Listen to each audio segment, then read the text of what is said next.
Salutations les glandeurs, j'espère que vous allez bien et on se retrouve aujourd'hui pour une vidéo assez spéciale. Parce que vous étiez nombreux à me la demander tout simplement, à me dire quelle est la méthode ou quelles sont les méthodes pour justement mieux apprendre, mieux mémoriser ces lectures. Ça se comprend. Plusieurs d'entre nous essaient de lire un livre pour justement en tirer quelque chose.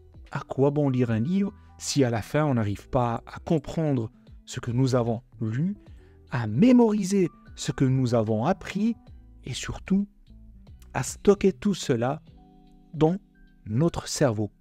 Eh bien aujourd'hui, je vais essayer de vous partager ma méthode ou mes méthodes pour mieux cerner votre lecture, pour mieux apprendre à partir de votre lecture et surtout pour mémoriser les concepts, les idées partagées à travers vos lectures.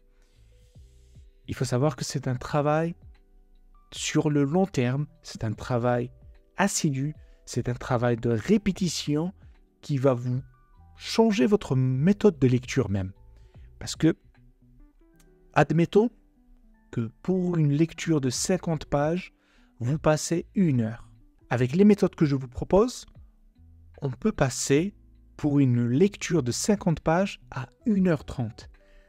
Donc, vous allez prendre votre temps à apprécier votre lecture, à mieux lire les paragraphes, à mieux analyser le texte à son état brut, les idées et surtout les discuter à l'intérieur de votre cerveau. Il va y avoir une lecture active du texte. Je vous arrête là. Je ne vous donne pas la méthode qui fonctionne. Voilà pourquoi j'ai dit des méthodes et non pas la méthode. Je vais vous proposer plusieurs méthodes. Ça peut fonctionner. Toutes les méthodes peuvent fonctionner sur vous comme elles ne peuvent pas. Ça dépend de chacun. Ça dépend de la lecture. Ça dépend de votre milieu. Ça dépend de votre temps. Parce qu'une personne qui travaille par exemple 8 heures, 9 heures par jour et qui est aux antipodes de l'univers ou du monde intellectuel n'aura pas la même capacité à consacrer pour la lecture et pour l'analyse d'une lecture. C'est pour cette raison que je clarifie avant même de débuter ce point-là. Certes, je vais vous proposer des méthodes, mais après, il faudra les essayer, il faudra les mettre en pratique et voir si ça fonctionne ou pas sur vous. Sans plus tarder les glandeurs, on va passer à la première méthode que je considère comme cruciale pour tout lecteur désirant apprendre, désirant cerner au maximum sa lecture. J'appelle cette première étape ou technique une lecture active. C'est-à-dire, il va y avoir une discussion, un va-et-vient entre votre texte, votre livre et votre cerveau. Vous allez questionner le texte, vous allez piocher dans ce texte-là, vous allez éliminer les passages qui ne vous semblent pas intéressants au détriment de passages qui sont essentiels. Et c'est là une méthode très bénéfique pour l'analyse. Et nous avons plusieurs techniques actives justement pour réaliser cette démarche. La première, c'est souligner les passages qui vous intéressent. La deuxième, c'est annoter sur votre livre. Et je vous arrête là. Au début, moi aussi, j'avais ce culte du livre. Je n'arrivais pas à écrire sur un livre. Je ne pouvais pas. Je trouvais que c'était moche, que c'était pas bien et que un livre devait rester intact. J'avais faux. Le livre doit faire communion avec vous, avec le lecteur. Il doit faire communion avec le lecteur. Il doit subir l'évolution intellectuelle du lecteur. C'est-à-dire, vous allez poser des questions, vous allez raturer, vous allez écrire, annoter et surtout mettre des post-it. C'est une astuce très intéressante pour quelqu'un qui aime classifier ou catégoriser les idées développées par un auteur. Personnellement, j'utilise plusieurs post-it justement pour classifier les idées partagées par un auteur. Par exemple, on va prendre un livre au hasard qui parle, on va dire, du totalitarisme par Hannah Arendt. Pour chaque idée développée, par celle-ci, je vais mettre un code couleur. Par exemple, si elle parle ou la définition, tous les passages qui définissent le totalitarisme chez Hannah Arendt, je vais mettre le code couleur vert. Pour le totalitarisme chez le nazisme, eh bien, ce sera le code couleur jaune. Et ainsi de suite. Pour chaque idée développée par Hannah Arendt sur ce sujet-là, certes, le sujet de base reste le totalitarisme, mais celui-ci se fragmente en plusieurs catégories ou sous-catégories. Eh bien, le code couleur, les post-it vont venir clarifier tout cela. Comme ça, à la fin, je vais vous en parler à la fin, nous permettra de mieux analyser le texte. Comme dit, un texte, il doit subir votre questionnement, il doit subir votre lecture. Par exemple, moi je suis en train de lire en ce moment Palette de Alain Jobert. C'est un livre excellent. L'auteur nous présente des peintures cultes avec leur contexte historique, avec une petite biographie de l'auteur, le moment où il a réalisé ce tableau, pourquoi il a réalisé ce tableau, pourquoi ce tableau est mythique, etc. C'est les questions que cherche à développer Alain Jobert dans ce livre-là. Personnellement, je ne suis pas connaisseur d'art. J'ai une culture médiocre de cet art-là et j'essaie de comprendre, de découvrir les mouvements artistiques à travers ce livre. Eh bien, c'est une très bonne introduction pour mieux cerner l'art pictural. Et qu'est-ce que je fais? Je mets des post-it là où il y a un passage intéressant, un passage qui me permettra de mieux cerner le tableau. De plus, j'utilise tout le temps un papier, une feuille, voilà, où je rédige les informations en rapport avec tel ou tel tableau. Pour chaque tableau, je mets une case où j'écris les informations qui me paraissent utiles. Par exemple, la date de sa création, pourquoi ça a été créé, quelle est la signification de tel ou tel tableau, etc. Et à la fin, puisqu'on va parler de la fin, il faut réaliser un résumé avec vos propres mots du livre. Et pour cela, vous aurez besoin des post-it que vous avez placés dans votre lecture. Chaque catégorie, chaque idée, vous allez la résumer et enfin produire un résumé analytique de votre texte. Voilà la dernière étape de cette technique, c'est-à-dire arriver à réaliser son propre résumé, sa propre analyse à partir des matériaux collectés durant toute la lecture. Moi personnellement, je mets ça dans un carnet comme celui-ci. Pour chaque page, je résume un livre, je le laisse ici et de temps à autre, j'y reviens pour voir si j'ai bien compris, si j'ai bien analysé tel ou tel tableau, tel ou tel livre, etc. Un carnet comme celui-ci est essentiel, les grandeurs, pour votre lecture active. Autre chose que j'ai oublié de mentionner, c'est d'avoir un petit carnet comme celui-ci, un carnet de poche. Ça, j'en ai plein. J'en mets dans ma veste, il me suit tout le temps, et pour celui-ci, je ne vais pas mettre de grandes lignes, des paragraphes, etc. Mais c'est surtout les concepts, les mots qui me paraissent difficiles, qui sont essentiels. Alors là, je les mets dans ce carnet et chaque jour, chaque matin, après-midi, lorsque je m'ennuie, au lieu d'aller scroller sur mon téléphone, qu'est-ce que je fais?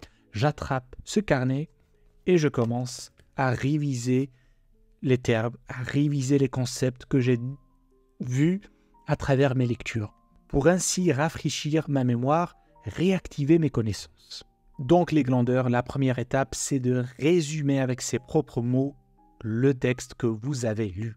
Deuxième technique que je viens tout juste d'effleurer en parlant des carnets, c'est d'utiliser les carnets. Tenir un journal, les petits carnets de poche que vous allez utiliser pour annoter les mots que vous allez découvrir, les concepts, je ne sais pas moi, tout ce qui vous paraît intéressant, vous allez le mettre par écrit sur le petit carnet qui, à mes yeux, est le plus essentiel. Certes, le carnet que je laisse, par exemple, chez moi, celui-ci, il reste chez moi.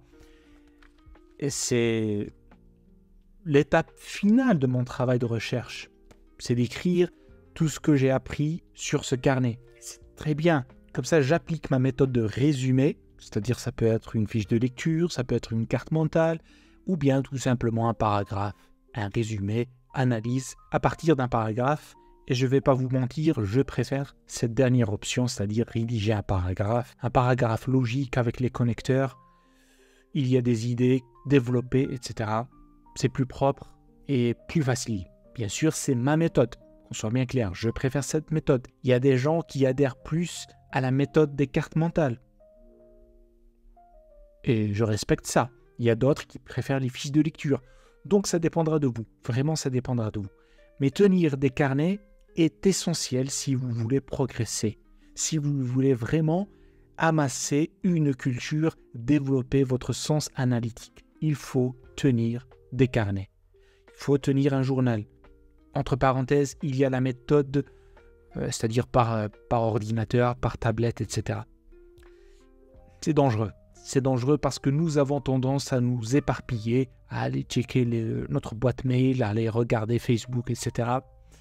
Je préfère rester loin, très loin des appareils électroniques parce que je suis faible. Voilà, donc tenir un carnet, avoir des carnets, un carnet de poche et un grand carnet pour préserver ses idées, préserver ses données analytiques. C'est la deuxième étape à respecter si vous voulez progresser les glandeurs. Troisième technique, c'est de réactiver sa mémoire. Et pour réactiver sa mémoire, c'est soit revenir au grand carnet, c'est-à-dire relire ce que vous avez écrit après une semaine, un mois, etc. Ça vous aidera à réactiver votre intellect et surtout réactiver vos connaissances acquises durant les lectures, mais aussi le petit carnet qui, lui, est très essentiel parce que ce que vous avez écrit là, c'est tous les mots, tous les concepts que vous ne maîtrisez pas. Et parce que vous ne les maîtrisez pas, vous les avez rédigés là. Chaque jour, à force de répétition, vous allez les maîtriser. Le carnet, le petit carnet, c'est un must-have, les glandeurs. Il faut l'avoir, il faut l'adopter. Quatrième méthode, c'est plus au niveau de la lecture. Il faut savoir lire par unité de sens. Soit vous lisez par paragraphe, soit vous lisez par chapitre, soit vous lisez par partie. Évitez de rompre une lecture, c'est-à-dire une période de lecture, au milieu d'une phrase, au milieu d'un paragraphe, d'une idée. Vous allez vous perdre lorsque vous revenez à votre lecture. Moi, je préfère toujours terminer un paragraphe, terminer une idée, terminer un chapitre, puis poser ma lecture, me reposer. C'est le mieux à faire lorsque on est en train de lire un livre, un essai, un livre d'idées, une littérature d'idées et même une littérature romanesque. Il faut lire par unité de sens. Et si on parle par exemple de timing, le temps à consacrer pour une période de lecture, il est préférable, les glandeurs, de lire entre 35 à 40 minutes par session. Une session de lecture ne doit pas dépasser 40 minutes. Lorsque vous atteignez 40 minutes, vous faites une pause maximum de 10 minutes. Et moi, personnellement, j'utilise la montre. J'ai une Casio, une montre Landa, mais qui offre une option très intéressante, le chronomètre. On peut y accéder rapidement et je lance le chronomètre et je lis pendant 40 minutes. Lorsque j'atteins 40 minutes, je m'arrête. Bien sûr, en respectant le paragraphe, la lecture par unité.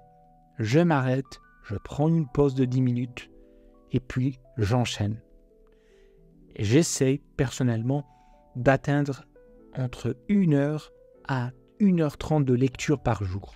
Qu'on soit bien clair, on parle de lecture analytique, de lecture active. Il y a des moments où je prends des notes, il y a des moments où je relis le même paragraphe pour bien comprendre les idées projetées par l'auteur. Voilà pourquoi, à mon sens, 1h30, c'est immense par jour. Et ça va vraiment vous forger et forger votre sens analytique. Vous allez par vous-même détecter les passages importants, les idées importantes et surtout les contextualiser, les conceptualiser et les reformuler en les analysant. C'est le but final, à mon sens. Une dernière chose, lorsque vous revenez à votre lecture, essayez de lire les 2 dernières pages que vous avez lues précédemment, histoire de réactiver votre mémoire et repartir sur de bons termes, tout simplement. Réactiver sa mémoire, reconnecter les informations et repartir comme si aucune rupture ne s'est déroulée. La dernière méthode, c'est bonus, c'est tout simplement de comprendre que l'information ou les idées, si vous voulez apprendre des informations, si vous voulez apprendre des concepts philosophiques, littéraires, que sais-je, il ne faut pas se cantonner seulement aux livres. Il y a d'autres médias, il y a YouTube, il y a les podcasts, il y a les articles scientifiques, il y a tellement de possibilités d'apprendre. Et il faut savoir les utiliser, il faut bien les utiliser et les varier. De la sorte, vous allez mieux apprendre.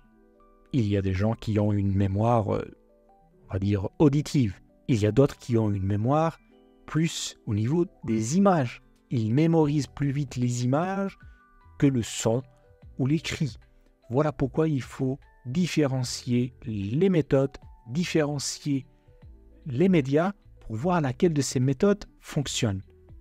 Attention, j'ai dit, oui, regardez des vidéos de YouTube, oui, écoutez des podcasts, mais il ne faut pas les écouter comme si vous écoutez une chanson ou bien vous regardez votre série Netflix.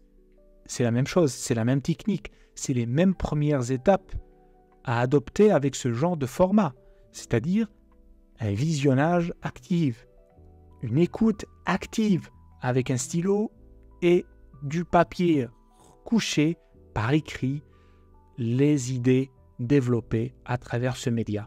C'est comme ça, c'est seulement comme ça qu'on arrive à se dépasser, à développer ses compétences intellectuelles et à enrichir sa culture.